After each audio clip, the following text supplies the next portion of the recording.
Welcome to the By Way of Commandment podcast, a podcast dedicated to the study of the gospel of Jesus Christ and the finer points of his doctrine. Join us as we study the gospel through the scriptures and standard works of the Church of Jesus Christ of Latter-day Saints. Welcome back to the channel, everyone. I'm your host, Jacob Ryder, and today I have a very special guest on with me, Hayden Carroll.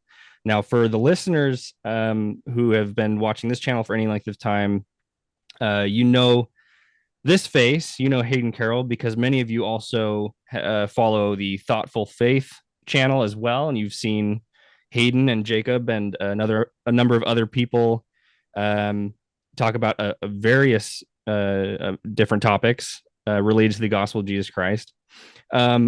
I became aware of you a couple years ago on the Thoughtful Faith channel. You had on a number of guests. One of my favorite guests that I've had on the channel that you guys have interviewed is Blake Ostler.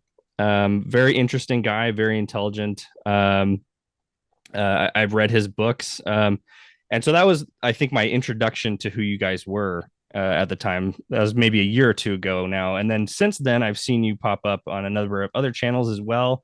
Some Latter-day Saint channels or adjacent, and then some atheist channels as well, kind of giving your take on a number of topics. So I'm excited to have you here. Yeah, thanks for having me. It's funny that you mentioned Blake Ostler. Jacob and I are going to be filming an episode tomorrow, debating, not a formal debate, but kind of debating Blake Ostler's, what does he call it? The infinite regress model versus the monarchical monotheism, I think is what he calls it. Yeah, monarchical monotheism. Yeah. So Jacob's going to take that side. I'm going to take the infinite regress side. So anyway, Blake Ostler's been a great influence on us. It's been fun to chat.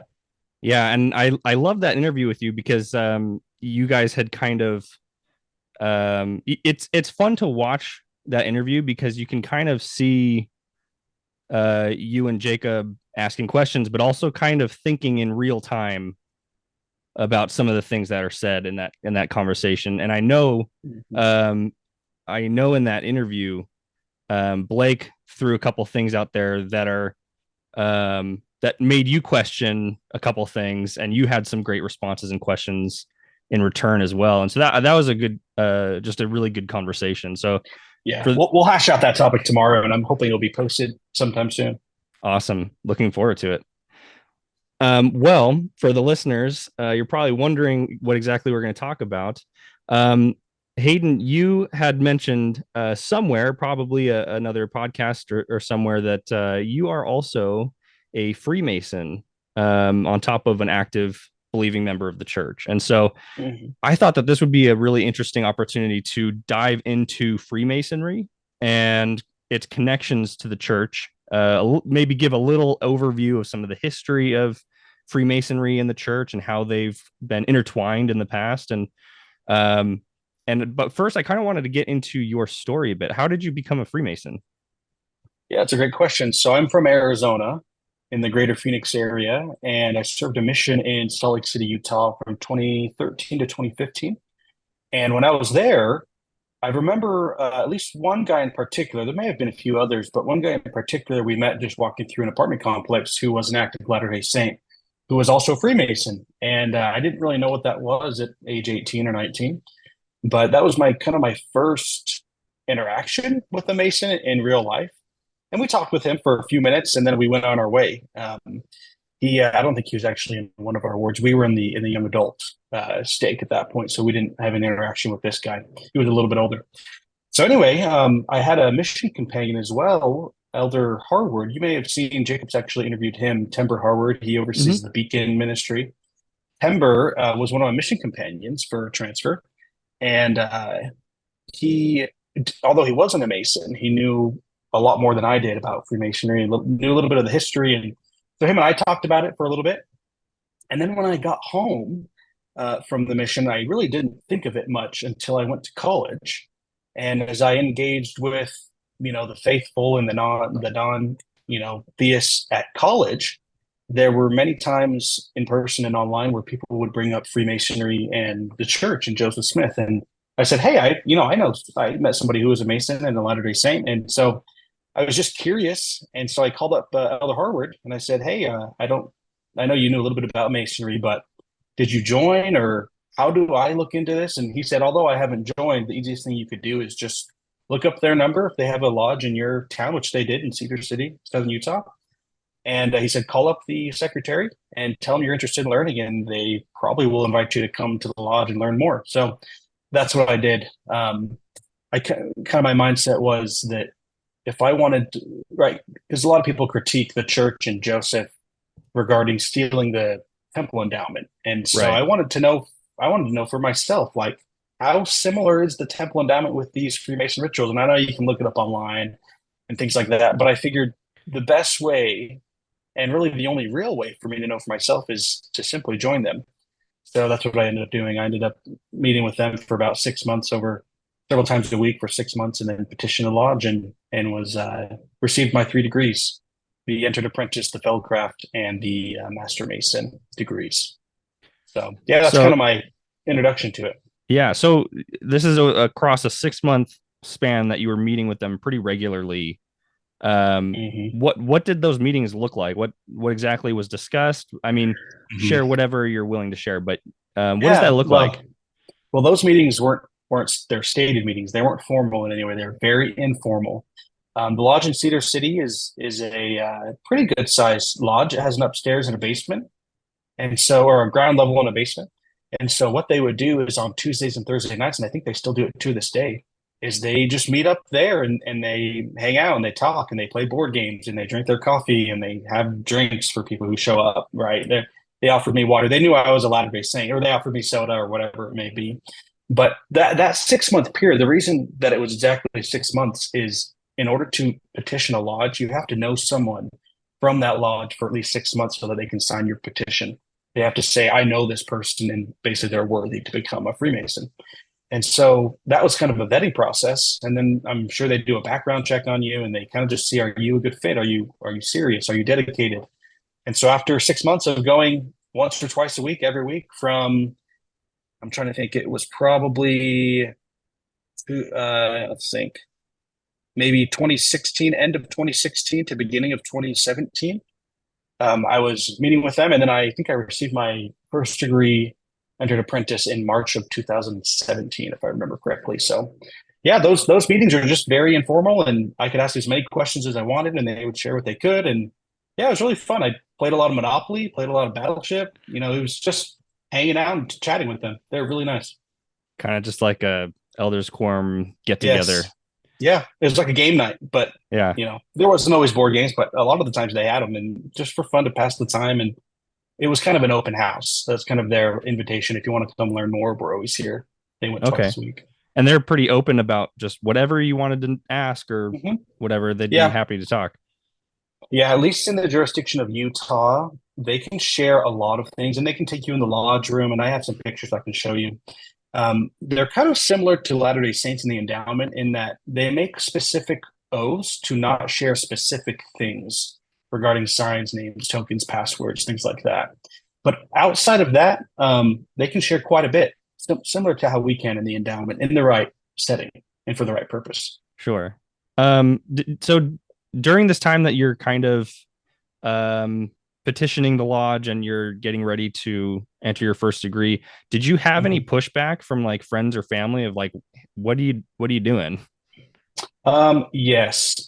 One person in particular, a really good friend of mine up in Salt Lake, was very, I respect him a lot. He's a good friend of mine to this day, but him and I have had some disagreements on whether or not it's appropriate for a Latter-day Saint to be engaged in what he sees as a secret combination, right? A place where you go to make secret oaths outside of the temple. Like, that's, in his mind, that's not appropriate.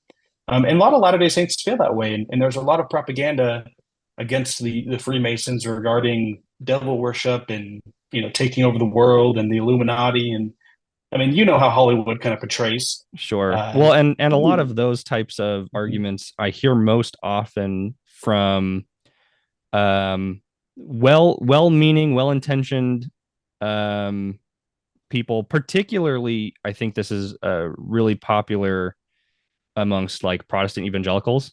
yep, yep, they hate Um it. They and don't like it. and I understand why a Latter-day Saint might have some reservations if they're not Hmm. as well informed, like I am not informed super on really anything to do with Freemasonry. Hmm. And so Yeah. you might have some reservations, but there is a history between Freemasonry and the church that Hmm. connects us in some way. Whereas most Protestant evangelicals have no understanding whatsoever about Yep. Freemasonry. Yep. They see certain aspects of it and symbology and things like that that they would Yep. consider right in line with what you just said. It's the secret combinations, though they wouldn't call it that, but a Sure. lot of that kind of stuff, Illuminati related stuff. And so Yep. I hear that quite a bit from a lot of people, especially online. It's everywhere. Yeah.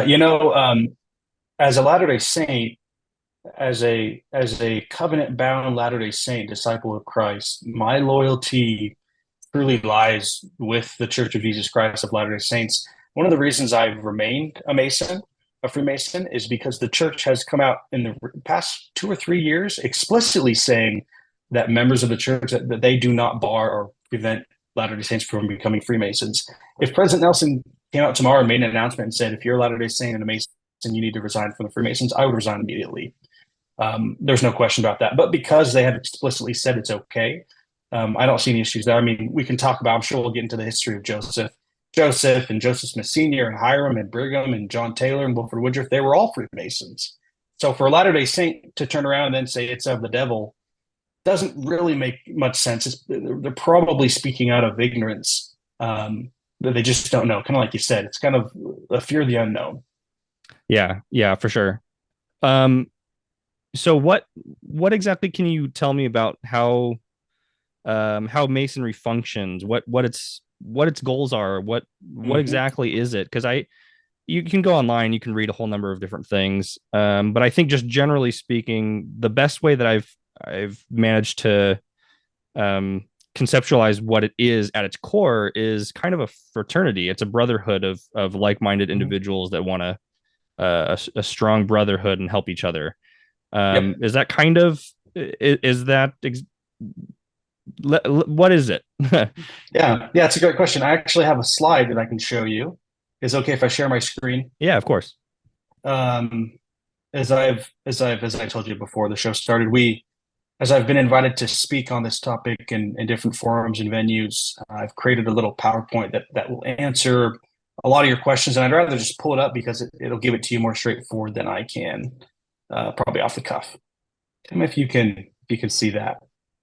Can you see that? Yep, Okay, so I can just go through the points really quick, and it's really sure. self-explanatory. What is Freemasonry? It's a fraternal organization, like you said, with its purpose focused on one, service, two, brotherhood, unity, community, camaraderie, just like you said, and number three, the moral self-improvement of its members. So even up front, you see a little bit of overlap in purpose with the church, right? We see each of those three in the church. Now, one thing that separates Freemasonry from the LDS Church is that Freemasonry makes no claims of authority and it makes no claims of offering salvation.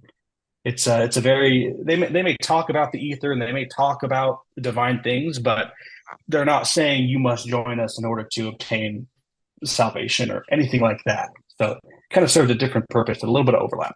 So within Yeah. Freemasonry, Mhm. there's many different people from different backgrounds who can join. It's not, as far as I understand, there's no there's nothing barring somebody from joining based on their, let's say, religious beliefs or something like that. Is that accurate? Kind of. Is there Mhm. any sort of belief or system of practice or anything that would kind of bar somebody from entering Mhm. Freemasonry? Yes, atheism. They don't allow anyone who doesn't believe in a god or higher power, and I think that's actually on this list that we'll see. Oh, okay, cool. And kind of a side note, kind of on the same topic in regards to criteria for joining, most obviously Freemasons and kind of the more mainstream Freemasonry is men's only. There are over the years that have popped up women's only organizations. I'm not super familiar with them. I haven't reached out to them. I don't know much about them. I think the main one is called the Northern Star or the Eastern Star. It's been forever since I've thought about it, but if your viewers are interested in a woman's only, go search one of those terms and you'll probably find something on it. Number two, it teaches its members principles of morality and personal progression and growth through symbols and allegory, which we see temple overlap there a little bit. Freemasonry has no missionary program. I put this on there because it's a common misconception that you have to be invited, right? You have to be sought out, and they have to, they have to watch you, and then they come in and they give you a personal invitation. And it's actually the exact opposite. We're not allowed to proselyte.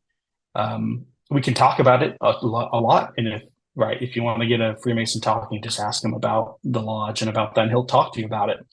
But I'm not going to approach you or anybody else and say, "Hey, I think you should join." It'll have to be the opposite. It would be you coming to me saying, "How do I join?" And then I could tell you about it. You mentioned this, or I mentioned this already. Members must not be atheistic, and it retained the theme of privacy. Or the Freemasons don't have a problem. I know a lot of Latter-day Saints don't like to use the word secret to describe the temple, but Freemasons would use the word secret, private or secret regarding its rituals, rites, and passages. So, in a nutshell, that's kind of what we're dealing with here. I hope that does that answer your question a little bit. Yeah, absolutely. So maybe this is on the slides and I'm jumping the gun, but can you kind of break down like the different degrees and what that actually means? Mm-hmm. Like how do you progress through those, and what does that look like? Yeah, let me show you here. Here's a good slide.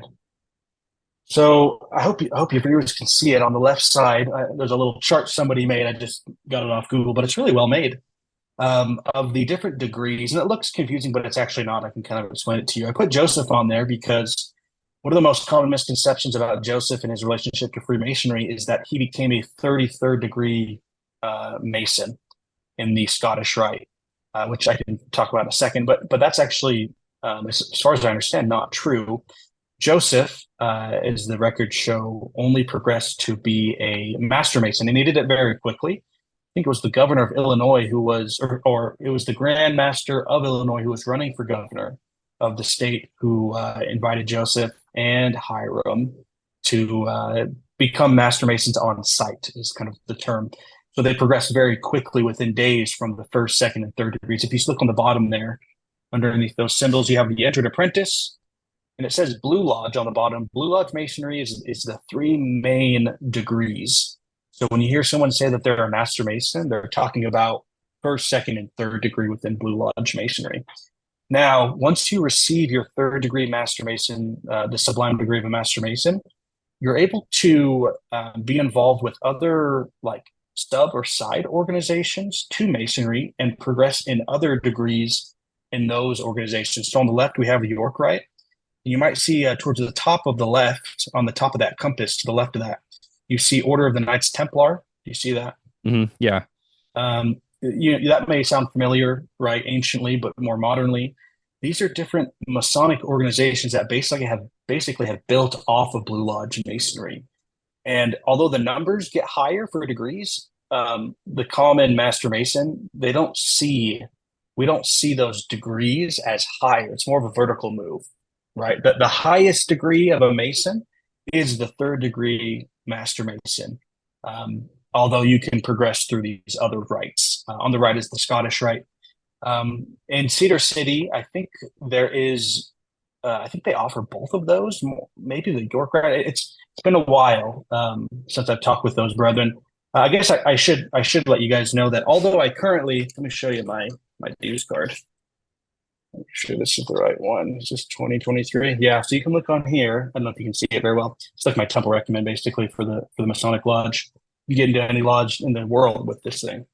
But when I joined Freemasonry, I was in college and I was getting married. I got raised to the third degree in October of 2017, and then I got married in December of that year. And then by May, me and my wife moved down to Arizona. And so I still am associated with that lodge in Cedar City. I still get their emails every week. I get the Grand Lodge emails every week or whenever they send. I just got one today. They keep constant communication, but I have not yet affiliated with a lodge down here, and we've been here for about 5 years. So anyway, I don't know. My point in saying that is I don't.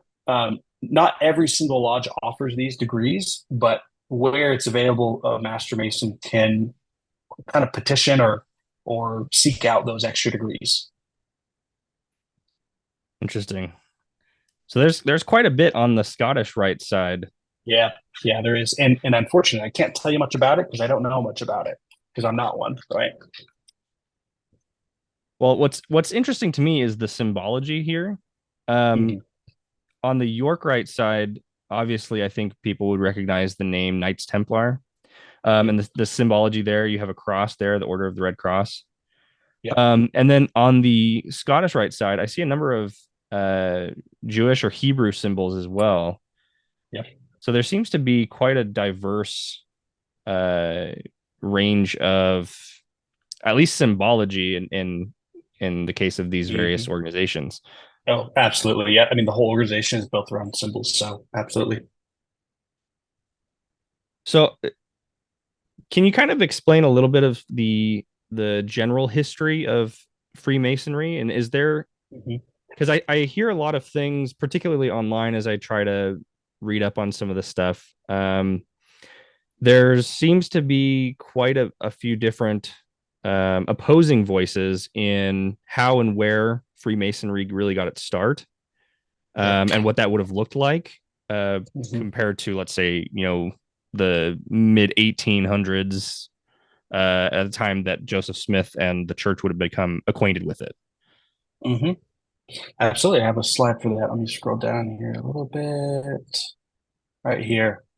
So this is really cool because when you start asking questions like this is where it becomes really intriguing for a Latter-day Saint to consider the origin of Freemasonry, where it came from and when it started, and then figure out how that or understand how that overlapped with our temple endowment, right? So, and I'll kind of explain what I'm talking about here. So, here are the earliest Masonic minutes that we have, which I'll show you here in a second where they were, but these are dated July 31st, 1599. And this must be in some sort of like Gaelic because they were found at the Lodge of Edinburgh. I'm not sure if I'm saying that correctly, but Mary's Chapel number 1 in Scotland in the 1400s, or started in the 1400s. These notes are from 1599, obviously, but I think most scholars who look into this understand that this chapel or this lodge was started sometime in the 1400s, and it's personally my belief, and we can debate this, but that masonry as we know it, and the masonry, although it's probably evolved, but that Joseph knew and that we know today, it was probably started here, regardless of the lore and the stories that they tell about Solomon's temple and that they use in their rituals. And we can talk about that, but that's in a simple way to say that I personally believe that masonry started in the 1400s and probably in Scotland, which is actually really cool for Latter Day Saints because the origins of their ritual overlap with the origins of our ritual. Anyway, we can Yeah, talk that's about it. yeah, no, that's really interesting. You mentioned kind of the lore surrounding the history of Masonry has a Mm-hmm. lot to do with Solomon's Temple and all of that. Um, did did you encounter a lot of that kind of lore and stuff as you were getting into this yourself? In the degrees, yes. The degrees, the first, second, and third degrees, are ultimately centered around a story about a man named Hiram, who was a Mason who worked on Solomon's temple. And you kind of learn his story, and there's a story that goes behind it that they teach principles of morality and of divine living and things like that. So yeah, it's very. I didn't learn before I entered the first degree, but in the first degree, it's very here, and I can kind of show you here. Let me show you some pictures. Here is a, well, I can show you this lodge. Here is the Grand Lodge of Utah, which is on, I think it's South Temple and State Street in downtown Salt Lake. This is right where I serve my mission. Here is the inside of a lodge. This is not the inside of the Salt Lake City Lodge. I couldn't find a good picture of it, but this is essentially what a traditional Masonic lodge, at least in the United States, probably in Europe as well and around the world, but at least in the United States, what it would look like. And on the left side, you can kind of see the visual. And then on the right side, you can kind of see a blueprint version. And in the east is where the worshipful master sits. He's kind of like the president. And then across from him is what we call the senior warden. He's kind of like the first counselor in a way. And then to the south, we have the junior warden. And they are positioned in those directions, in those cardinal directions for a purpose that have to do with the rituals. And then every other person who's involved, who has a position, will sit in their designated spot. And then on the sides, you kind of have the pews where the extra members would sit. And then here, let me go to this one. Here's a depiction of a degree. You can see the initiate on the left with his escort. He's blindfolded, his knee is exposed, and his garb is over the right shoulder. And again, you probably see, and we'll probably get into some Latter-day Saint, overlap there. But essentially, then the brothers, you see the brothers in their aprons. I actually wanted to show you. You'd be okay with it. When you receive your degrees, they actually give you an apron, and they have it in this tube.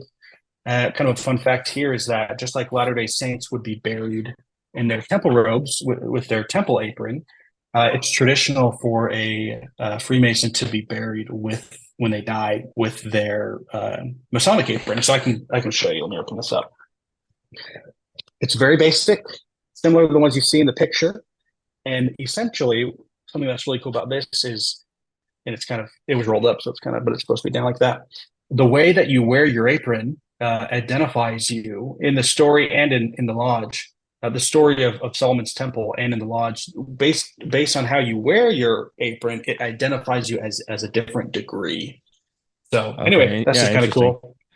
Yeah. So this will be buried with me. I'm not going to put it on probably when I die. I'll be wearing my temple robes, but I'll ask my wife or whoever to put this in my coffin when I die. So anyway, yeah, that's some of the symbolism there.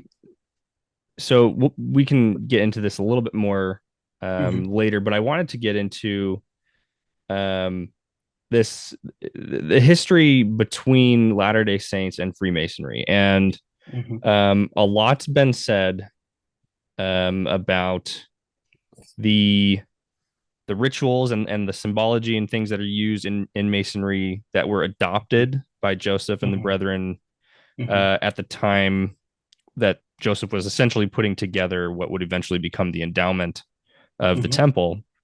But I wanted to ask, knowing some of this history between the connection between Latter-day Saints and Freemasons, there's a lot of people we already talked about that have some negative feelings towards Freemasonry for various reasons. Some of them are rather benign, and others are a little bit more malicious and thoughts of Freemasonry as a satanic cult or something of that nature. I'm curious to know, for you you have a foot in both worlds, do Freemasons also kind of get some of that from the Latter-day Saint side, where it's like a Freemason might have someone bring up, the connection between Freemasonry and the Mormons as kind of a negative connotation? Like, how could you join Freemasonry? They were connected to Mormonism. Like, is there any sort of anything like that you've encountered? Are you, help me understand, are you asking like a negative feeling from the Freemasons about Latter-day Saints? Yeah, or just even as we talked about earlier, like when you looked into joining Freemasonry, you had a friend and those around you who may have had some questions or reservation about you joining.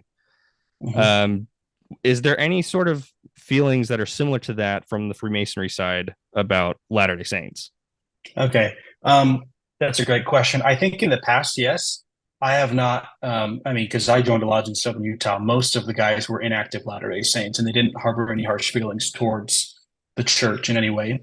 Obviously, back in the day, and I can show you, I have some slides on this, like the early Latter-day Saints were often persecuted because the Freemasons felt that that Joseph was revealing their ritual and that he was initiating women, and they had a problem with that, right? There was a time in Utah where the Grand Lodge, the master over the Grand Lodge, over the whole jurisdiction of Utah, as far as I understand, someone may be able to correct me on this, but as far as I understand, there was a falling out between Brigham Young and that Grand Lodge master. And so that lodge barred Latter-day Saints from joining for many years. I forget, it was before Brigham died, so it was like 1870s, probably until like the 1970s or around there, where Latter-day Saints were not allowed to join the lodge in Salt Lake City because they had hard feelings towards each other. But in today's world, maybe, I mean, maybe on the East Coast, maybe in Missouri, maybe down there where people maybe already have harsh feelings towards the Latter-day Saints, you may find some overlap of Freemasons feeling the same way, but not really over here anyway. Okay. So at the time that Brigham is having some, he's having some of those issues with Freemasonry at the time. You know, this is like 1870s. Mm-hmm. Is is this kind of around the same time that the church itself kind of um barred its members from becoming Freemasons, or is that, am I Mm-hmm. conflating two different times? No, it's actually interesting. It's, as far as I understand, the Latter-day Saints were first prohibited from joining the Freemason Lodge, and then this may not be totally accurate, but as far as I understand, Brigham kind of basically said, "Okay, we're going to do the same thing. No Latter-day Saints are going to be joining your lodge." And it's like, okay, Brigham, like they already barred us, so it doesn't really do anything. But yeah, there, like I said, there was a falling out, and so there was probably some Latter-day Saints. And by the way, Brigham Young was a Freemason, but also John Taylor, Wilford Woodruff, and Lorenzo Snow, they were all Freemasons. And so I don't know the intricacies of the detail of that, but there definitely was a time, maybe even after Brigham died, I'm not sure, of when Latter-day Saints started to push away the idea of Freemasonry. It started to be fizzled out, even though it was so prominent amongst early church leaders and members. But yeah, probably about the same time. Okay. I know because even talking to like my parents and their generation, um they grew up in an era where it was kind of taboo to talk about Freemasonry. And Yep. I believe at the time, this is probably, you know, 70s, 80s. Um, I might be wrong, but I believe at the time the church had still kind of, I don't know if it was official or not, but that still sort of barred its members from joining Freemasonry. So I think um, I think that's been rescinded. And obviously in recent years, um, it's become much less taboo. It's become more open. I know there's been some statements on that over the last few years as well. Um, Mm-hmm. but I know for quite a long period of time, it seemed like Latter Day Saints were to have no connection with Freemasonry. Yeah, there may have been. I don't know of any official release from the church or from the First Presidency that says, we do not join the Freemasons. But I think culturally that was the position for sure. Maybe, I mean, this may be a little bit different, but kind of like the church's stance on caffeine. There were people talking about it, but there was not ever, as I understand it, official announcement to say we do not drink caffeine. It kind of was just expected. And then in recent years, church they've come out and explicitly said that they don't bar their members from caffeine. Same thing with Freemasonry. The statement that I'm talking about, it wasn't a written statement. It was actually in a video that the church produced and released on their website called, it was their Now You Know series. It's like a few minutes long and gives some Mm, ideas or some basics about it. You may have seen it, but they yeah. explicitly say that it's members are not prohibited from joining. Okay. No, that's good. So this is probably most likely a cultural thing. Um, d would you think that that would have more to do with the the nature of the rituals and the symbology being similar, uh that joining Freemasonry would put you in a position in which you are encountering similar rituals, signs, tokens, names, etc., in a setting other than what the Yes. church had intended. Oh, absolutely. Yeah. And we know that that was part of it because even in the last couple of years, you have Elder Bednar, I think 2 or 3 years ago, explicitly stating in a conference talk that there are two general guidelines for talking about the temple. And it's not talking about the things you've explicitly covenanted to not reveal, the name, signs, and tokens. And then always, if you're going to share anything outside of that, doing it in a place that's appropriate for learning for education, right? Because in the seminary classroom, I teach my kids as much as I can appropriately about the temple endowment, and the church has produced the church has produced so many different resources to talk about the covenants we make there, right? Because when I went through the temple in 2013, I didn't know what covenants I was going to make, and now on the website it talks about obedience and sacrifice, law of the gospel, chastity, consecration. Um, the church is becoming more open, although not revealing those specific things we covenant not to, obviously. Right. I've had this conversation a lot with people, particularly family members. So I went through the temple in 2010, um, before I served my mission from 2010 to 2012, and I remember taking the temple prep course, which is I can't remember. I think it was like 6 weeks Mm-hmm. of meeting up and discussing certain things. They had a pamphlet that you kind of go through. But I remember feeling like that didn't really tell me much. It didn't explain much of anything. And I don't even remember the the main covenants being necessarily at the forefront of those discussions. They Um, weren't, because I think culturally we were afraid to share anything about it, yeah. So even in going 2010. backward, so going backward, my parents' generation and older, um, there's an even greater level of um, desire to keep things secret and under wraps. And I know you mentioned we don't like to use the word secret in the That's what it church, is, though. but that's essentially what it is. And so, Yep. regardless of how sacred some aspects of the rituals and things are, we kept it pretty under wraps. And I think it's led to a lot of people, and you and I are in the same general age demographic. Do you feel like kids today, our age and younger, are being exposed more to the are they getting more the straight talk of like the covenants, what's happening in the temple and things like that?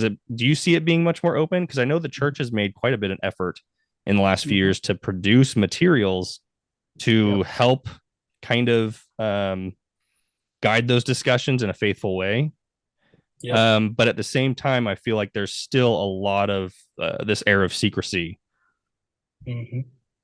Yeah, I think the older generation may struggle with it, but I hope so. I hope the churches, and they are, right? I know that starting in January, when as the church produces its new seminary curriculum for the Book of Mormon, they have included what they call life help lessons, which is on top of teaching the Book of Mormon. They're going to be teaching more relevant, not necessarily more relevant, but like not in the scripture block, not chronologically studying the scriptures. It's going to be topics such as self-reliance and mission prep, and temple prep is one of those.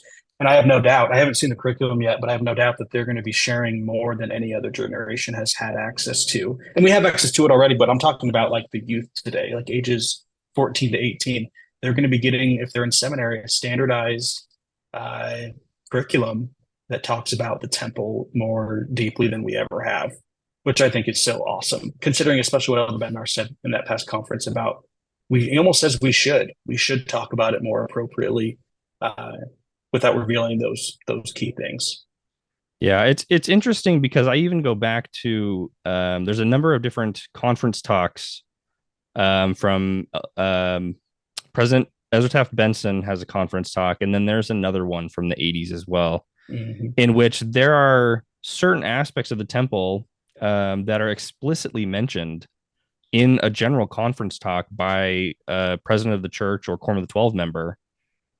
And what's so strange is how I can bring those quotes up to my parents or someone in that general age demographic, and I will get mixed reactions of like, well, President Benson shouldn't have said that in general conference. Like that's not okay. He shouldn't have done that. And then of Like course, they're the arbiter of what we should be able to share. I love that. right. So I just find it very interesting, but I do hope that this younger generation now and in the future will be um, much more open to discussing the things that we're able to discuss in a Mhm. faithful way, and that Yeah. it will lead to more faithful discussion about the temple that Yep. will um, hopefully prevent people from feeling so out of the loop when they go through the temple for the first time. I can count a number of people that I know who go through the temple, and it's such a very different experience than I think what they were expecting, and some of Mhm. it they didn't know what to make of it, and Yeah. it just leads to a bit of a bad experience Yeah. in some aspect that they have a hard time going back, Yeah. and and I had a very different experience where I loved the temple the first time I went, but I also had parents who were a little bit more open to discussing certain things, and so even like, for example, we won't explicitly discuss certain signs and tokens and things like that outside of the temple, um, just like you would in Freemasonry either. But I knew of certain penalties and things that were a part of the endowment ceremony during the time that my parents were newly married or going on missions and going through the temple, that we don't have as part of the ceremony today. And so there were certain aspects of the temple that they were a little bit more open with and saying, like, this is kind of our experience. Let's share and talk about certain things. And so clothing is it's a major aspect of the ceremony, and it has very strong symbology. And um, they were willing to talk about some of those things more. So I think by the time I got to the temple, I was already kind of looking for those things to to latch onto and to see, okay, now that I'm here in the temple experiencing this, I want the full experience and the full context around these concepts and these symbols and things. And so I feel like I had a very good experience with the temple that many people don't have, and I'm hoping that changes in the future. Yeah. One thing I like to tell my students, especially my seniors, come May when they're about to graduate, they're eligible to enter the temple the day after graduation.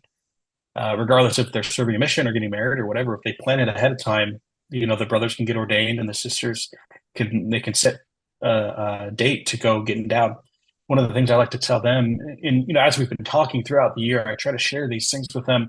One of the last things I like to tell them is, look, when you go get endowed, if you're expecting anything other than an ancient ritual, you're going to be sorely disappointed and maybe a little freaked out, because what we do in the temple is not a 2023 experience. It's an Adam and Eve experience, 6,000 years ago or however long ago they lived, right? And so anyway, this might be a good time. Can I actually show you another slide? Yeah, of course.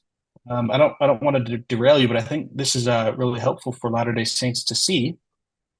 This is you can find this on Google. This is this is not LDS drawn, by the way. This is actually, I don't know, maybe this is Jewish uh, artist, but this is somebody who has put together, using the Old Testament, what a Jewish high priest would look like especially when they go into the Holy of Holies or into the temple in the Old Testament.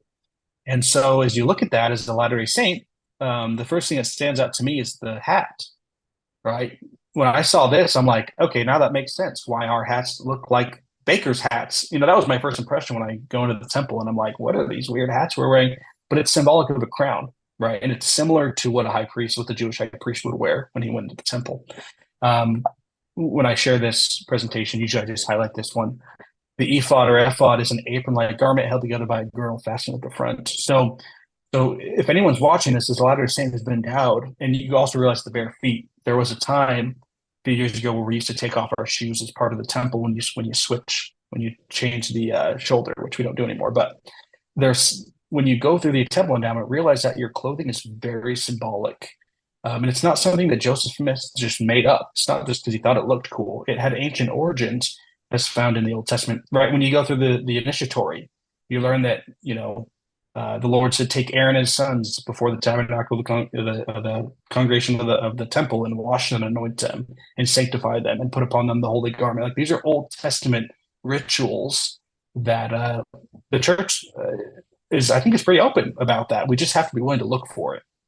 Yeah. That the origin of everything we do in the temple is ancient. Yeah, and I think this is one of those points where different ideas get conflated when we're talking about ritual and the different motifs and things that occur that are similar between Masonry and the church, the temple endowment. There's a lot of conversation around how much of Masonry is ancient in origin, or ancient in at least motif and symbol and all that, and how much of it was just kind of a modern take on on a mythos or a story, and using symbology to kind of play out that story within the ritual. And then you take that into the temple endowment setting, where the entire story starts off with the creation and Adam and Eve, and placing ourselves in sort of their position. It's a very ancient story, and so there's some conflation and some contention from people in trying to determine specifically what aspects of the temple endowment, or even the Mason ritual, is actually or is has anything to do with anything of ancient origin, and how much of it is just things that were put together much later, or even contemporary to Joseph and the church putting together the endowment.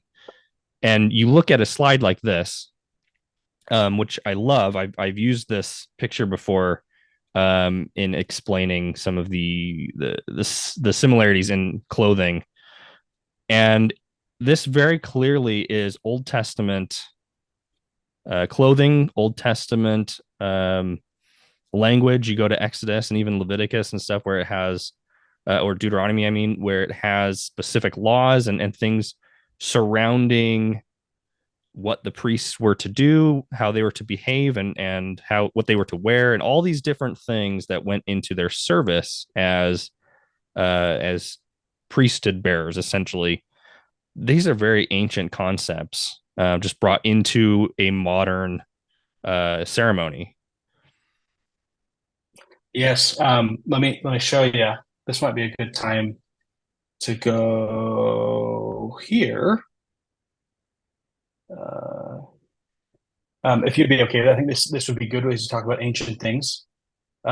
So I am one. There may be Freemasons around the world who believe that Freemasonry, what we have today, was actually what happened here, and the secret guilds that they had back then, which very well may be true. I don't think the Freemasonry we have today was what actually was happening back then, although it could have been. I'm more of the position, kind of like I said before, that in the 1400s, in the 15th century, that there was a group of individuals who got together and said, "Hey, there's some really awesome symbolic things that we can learn from the trade of stonemasonry, and let's take." So kind of here's the lore. Let me step back for a second. The lore of Freemasonry is that the temple, Solomon's temple that was built, and I have another slide here, that as they crafted the stones or the ashlars to be put into the temple, you kind of see those bricks, that those stones had to be cut so perfectly that the stonemasons, the operative masons is what we call them, that cut the stones, that the stones had to be so perfectly cut that it was as if the hand of God himself had cut the stone, and not until then could it be put into the temple. And so the idea is that the operative masons would go about their work to build Solomon's temple during the daytime. That's how they would earn their wage. And then in the evening time or after hours, they would get together and using the symbolism of the tools they used during the day, they would assign them symbolic and moral meanings to help each other live moral and productive lives. And that's essentially what we see here. And that's why we have some overlap of the square and the compass that is familiar to Latter-day Saints. Obviously, the plumb level, the gauge, the trowel, and the gavel. Each one of those has a very special meaning to Freemasons that I can't necessarily share with you, but this is what we use when we talk about using allegory and symbols. This is what we're talking about. We use the allegory of Solomon's temple and then building the temple, and then we use the tools as a way to teach us about life. One other thing that I wanted to show you. Oh yeah, here it is. It's actually the next slide. You guys you'll recognize this. This is Richard Bushman's Rough Stone Rolling. A lot of Latter-day Saints don't realize that the subtitle, right, the title Joseph Smith, but the subtitle Rough Stone Rolling is actually a Masonic nod. Joseph himself was the one who said, "I'm a rough stone. I desire the learning of wisdom in heaven alone." The reason that he's using the idea of a rough stone is because in Freemasonry we learn that we are all what's the term? Rough stones. That we are rough ashlars or bricks, and that on the outside we're really rough. And Freemasonry is a way to allow the great architect. You know how we have the G. See the G in the middle there? That technically is God, but his official title for Freemasons is the Great Architect. And he, just like the builders of Solomon's Temple, is basically shaving away the dross and creating us into a perfect stone so that we can then be placed into his temple. So that's ultimately the connection between Solomon's Temple, the tools, and then the stone is us. And in every lodge that you go into, you'll see a rough ashlar with like rough edges and rough sides, and then you'll see a perfect ashlar, which is symbolic of moving from imperfection to perfection, eventually. Anyway. Well, this is anyway to me yeah. a very similar concept of what we find in Scripture. Particularly, I think in Isaiah uses a lot of this similar language of us being refined. Yep. That the Savior himself will refine us and purge us and purify us as a purifier of silver. This kind of language is used more particularly in the Old Testament, but a very similar connotation and meaning. We are to be refined. We are kind of these rough things. We have rough edges.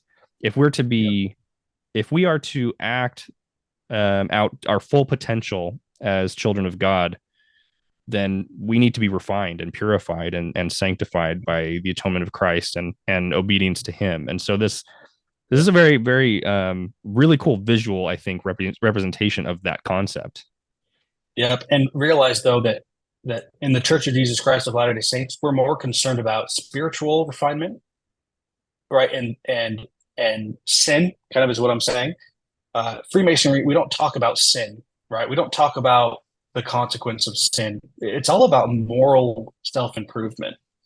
And I guess maybe you could find some writings on this, but as far as I know, they don't claim like a set doctrine of morality. They just have these principles that they basically say, if you live these principles, you can live a moral and a productive life based on obviously what they see as moral. But it's all good stuff, right? It's nothing that contradicts the church in any way, which I think is really cool as a Latter-day Saint. So what are some of those, if you had to kind of boil it down to the main, what would you call them? A moral code, so to speak. Yeah. What would you say is kind of that main moral code for Freemasons?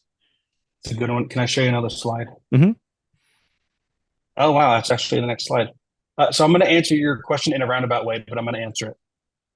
If you look here, you see a depiction of the assassination of Joseph and Hiram at Carthage jail, right?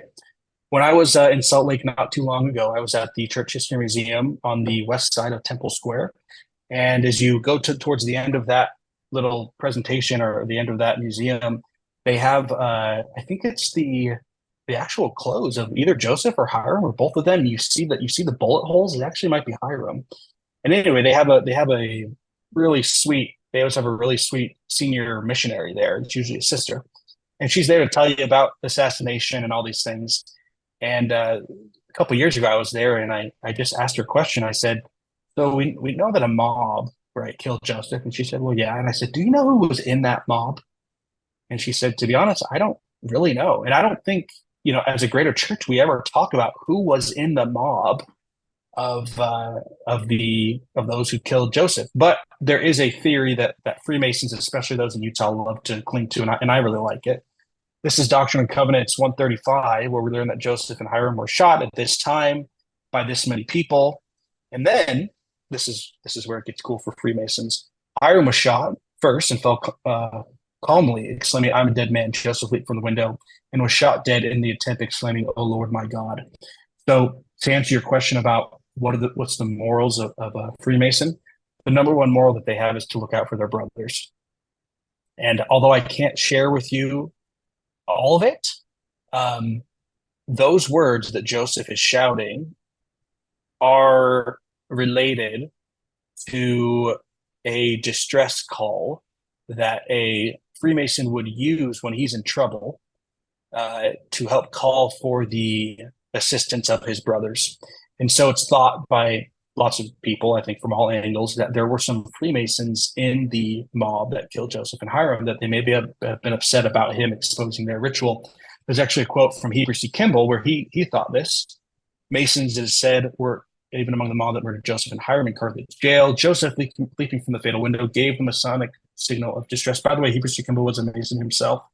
The answer to this was a roar of murderous muskets. So lots of, and this is one of the first things that the brothers at the lodge told me when they found out that I was an active Latter-day Saint. They said, Joseph, even up until his last breath, he was citing Masonic ritual. And anyway, although I can't share that entire distress call with you, that has some connection to it. Yeah, no, that's really interesting. I think the first time I had heard that was in any way connected to Masonry as a sort of distress call was only maybe about a year or two ago. So my whole life I'd read this story. I had been to I had been to Carthage on a family trip. We went to Nauvoo and we went to Carthage and saw the different church history sites in that area. And it wasn't even mentioned there at all. And so I don't know if they didn't know the missionaries that are assigned there, or if they're told not to talk about it. I don't know. Yeah, who knows? But yeah, this is a really interesting concept that I wasn't even aware of until, in my 30s. So yeah, that's really interesting. Mm-hmm. Yeah, so that's my way to answer your question of what's the morality. It's to look after those who you have stewardship over, whether it be your family or your brothers or your friends. Like unity is huge, right? That's the basis for our morality, I would say, which is similar to the gospel, which I think is kind of cool. Yeah, no, that's one of those things that I think is where people see the overlap, not just in ritual and things like that, but also in the way that in practice, how we worship in our meetings. Elders quorum is often referred to as a sort of brotherhood, and we serve one another, and that's what ministering is about. It's about serving those in our ward family. And so there's a lot of overlap here. I can see why. I can see exactly where we would make those connections. So that's pretty interesting. Yeah, as a Latter-day Saint, some people ask me like, "Why are you part of the Freemasons?" And also when I was in college, one of the other reasons that I kind of was interested in Freemasonry is I joined a fraternity, a Greek organization on Southern Utah University's campus called Sigma Chi. And I joined that organization because I found out that both President Nelson and President President Nelson and President Ballard were both Sigma Chi's at the University of Utah in like the 1940s, it must have been. But even in Sigma Chi, we have different grips and symbols that are very, very similar to those of Freemasonry and the Temple Endowment.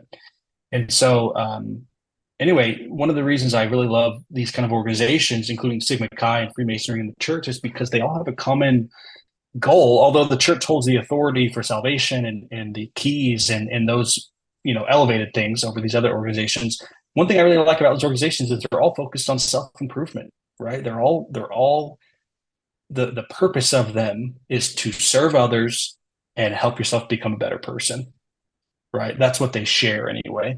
So that's one of the reasons amongst others why I joined Freemasonry and Sigma Chi is because I love that aspect of the church. And if I could find it somewhere else, then and meet new people, that networking system is great to have. So anyway, that's kind of one of my motivations for joining. So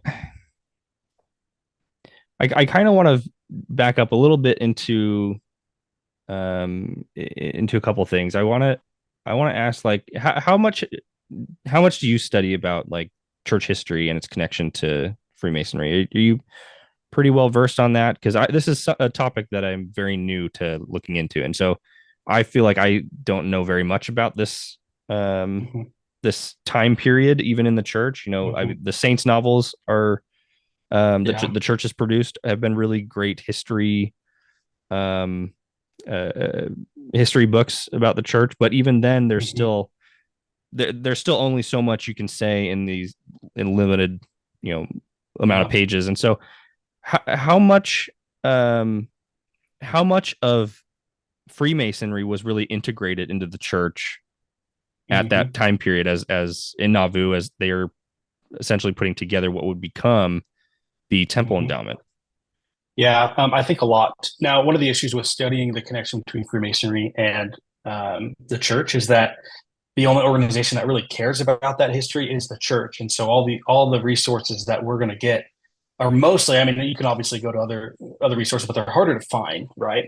The church has produced several articles, and they have gospel topic essay, and they have these different resources that give a very fair, obviously I'm biased, but I think a very fair depiction and um, understanding of the connection between early Freemasonry and the church. Let me go to another slide that just give a visual while we're here. Yeah, and just to point out what you just said, the church has produced a number of different gospel topics essays, and there is an Yeah. essay that the church has on the website about Freemasonry, Mm-hmm. and its connection to the church. And so I would suggest anybody who wants to read a little bit more into this after listening to this, go check that out. And there's been Yeah. a number of books and stuff that have been produced by you know um, other authors outside the church and stuff as well. Mm-hmm. But I haven't read much of them, so I What I can. can do is after the show, I can email you some sources to put in the description Sure, below. yeah, that'd be great. So anyway, I just thought this would be cool to pull up. Right, you have from top left to right: Joseph, Hiram, Joseph Smith Sr., Heber C. Kimball, Oliver Cowdery, uh, David Whitmer, Brigham Young, John Taylor, Wilford Woodruff, Lorenzo Snow. So, was there a specific question you had about the connection, early connection, or how it was incorporated? That was your question. Yeah, You know, because I I don't know know for sure. Mm-hmm. there's a lot of talk about who became involved with Freemasonry in the early days of the church. Yeah. And I know Joseph was a little bit later to that scene. He Mm-hmm. didn't he As far as I'm aware, um, kind of had his reservations, and he didn't want to get involved until much later in his life. But that's about as far as I know in terms of who were members that were also Mm-hmm. Freemasons, and where that connection started in the Yeah. church. And so, yeah, I think it'd be interesting to kind of give just a general overview of like the who's who in the church that became first involved, and how Mm-hmm. that was sort of integrated Yeah. over time. I have to admit, I'm definitely not an expert on this specific question, but we do know that actually, I think it was. I could look it up, and maybe we can put an appendix on the bottom to answer this question. But I'm pretty sure Joseph Smith Sr. was a Freemason amongst the first, at least that were close to Joseph, anyway. But before the church was even around, I think Freemasonry had already made its way.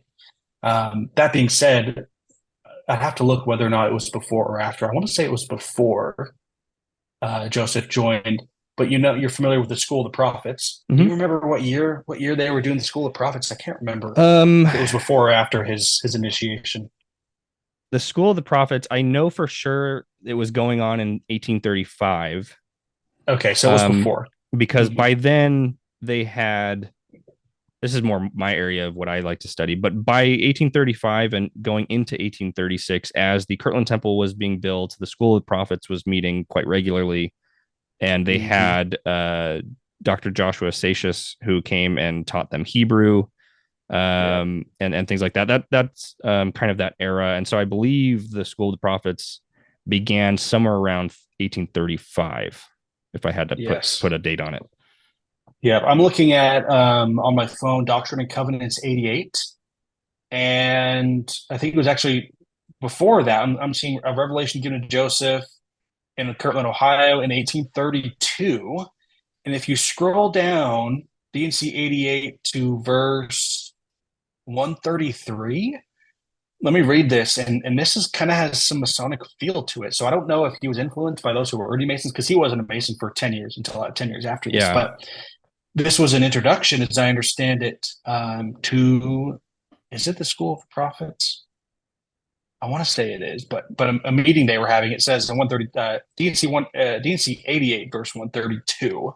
And when any shall come in after him, let the teacher arise and up with uplifted hands to heaven. And you know what that looks like, right? right. Uplifted hands to heaven. So you see something there. Yea, even directly salute his brother or brethren with these words: Art thou a brother or brethren? I salute you in the name of Lord Jesus Christ, in token or remembrance of the everlasting covenant, in which covenant I receive you to a fellowship in the determination that is fixed, immovable, and changeable, to be your friend and brother through the grace of God. I wish we started elders quorum like this every day. That would be awesome. To walk in all the commandments of God blameless and thanksgiving forever and ever. And he that is found unworthy of this salutation shall not have place among you, blah, blah, blah.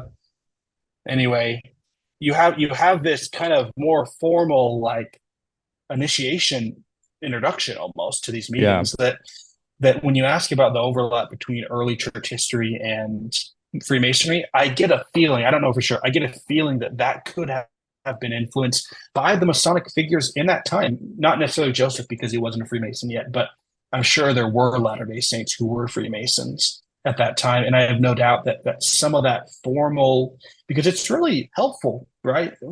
I think about my stated meetings with my lodge, and I think about my ritual meetings with my fraternity in college, it's all very systematic and rote and formal. Um, and anyway, I just kind of like that. And I think there may have been some influence, to answer your question, some influence from early Masonry even before Joseph had joined. I don't think he necessarily knew the signs and tokens and names and things like that, because that would be an abomination for any brother who was to reveal. But there definitely was some influence. And we may be able to look up more details than that. But yeah. So I did just look up real quick on my phone. It yeah. looks like the School of the Prophets officially began meeting in January of 1833. Okay. However, Oh, yeah. they I see that date too. Yeah. it looks like the wider expansion to include all the local as well as general leaders of the church really took place Yeah. in 1835 Yeah. and forward. Right. That makes sense.